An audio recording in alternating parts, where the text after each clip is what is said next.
para presenciar o gol do Fred. O Fred vai te pegar. Vamos ver antes. Olha como é que os flamenguistas ficaram, ó. Olha lá. É agora, é agora, é agora, é agora. E vai bater a falta. É perigo na área. Atenção, é escanteio. Atenção, olha gol, gol, gol, gol, gol.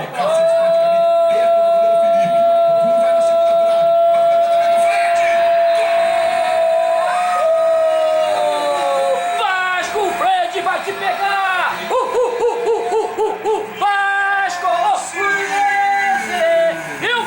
eu falei que ia ser o gol. Olha como é que ficaram os flamenguistas. O Fred vai te pegar. Olha lá, olha lá.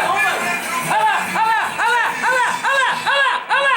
O Fred vai te pegar. Eu avisei antes. Calibete, como é que você presenciou? Realmente, eu percebi que eu tava sentindo que o Fred, eu vou colocar isso aqui pra mostrar o meu filho Isaac é tricolor, tá muito feliz, eu creio que ele vai... Olha a cara dos flamenguistas, olha a cara dos flamenguistas, olha lá como é que fica o flamenguista, olha os flamenguistas como é que ficaram. Eu avisei antes, galera, o Fred vai te pegar. É isso aí, a goleada começou! Vai ser 4-0 ou 4-1 Fluminense, um gol contra do...